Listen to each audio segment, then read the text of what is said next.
Awan is my Anishinaabe name. My clan is Adik, and that's caribou. Earlier in life, I went to seek direction and seek a better way of life. I was an addict. I had enough relapses. They give pins, coin. I had enough of them to make a jingle dress. I just couldn't get it, and beadwork. I went to a certain treatment center in Minnesota. I was in that treatment center 6 times. After the 6th time, they finally hired me. This is elk hide on there.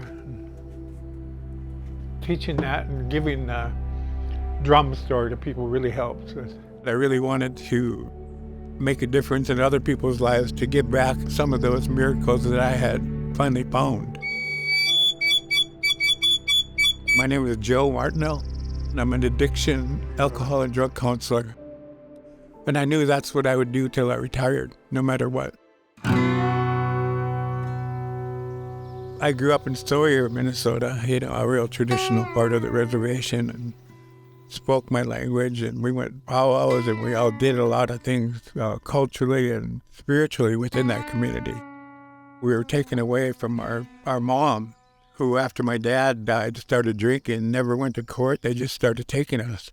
I remember going to the hospital, doused in this cream. They shaved my head, and then they said, "You're going to a new home. You're going to have a new family to take care of you." It was at that time I entered the non-Indian foster care system.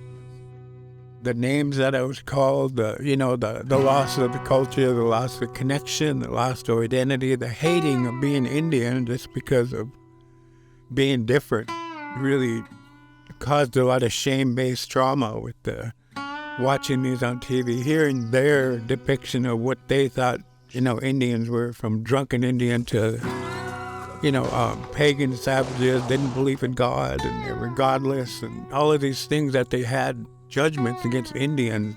That's what I heard growing up. I got sick of that. I tried suicide first at 12 years old. They were going to send me back to the most sadistic foster home I was ever in, and I said, no, I'm not going. So at night I swam out in the lake as far as I could, and I knew I couldn't make it back. And all I remember was a full moon, and I was sinking in the water, and I could see the ripples of the moon on the sand on the bottom. And the sun was just coming up, and I woke up on the shore shivering, and I just thought, what's going on in my life? Through all the pain, through all the trauma, through all the feelings and depression and anger, I still had this connection with some kind. I didn't know what it was. The turning point in my life, one day I was sitting there and my daughter came up and she had never saw me drunk. She said, "Dad, you need to quit drinking because you're going to die and I need you." I didn't cry, I just stared straight ahead and I just said, "I'm done." I found the Medellin Lodge, the medicine lodge of the Anishinaabe people.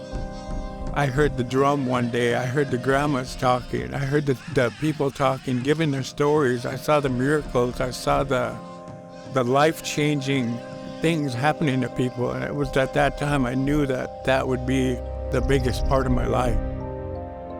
My gift that I've been building is to help people instill that the belief that they can change, that things can get better, that things can be different. Family chief staff. The healing isn't from the healer. The healing comes from that person's growing belief that they can be healed. How do you instill that in people, whether you're a doctor or a medicine man or a spiritual leader? How do we instill faith rather than hope? We all have that strength. We all have the gift inside of us. And how we build that is just to keep reaching, keep striving, keep growing, and stay on that path, be focused.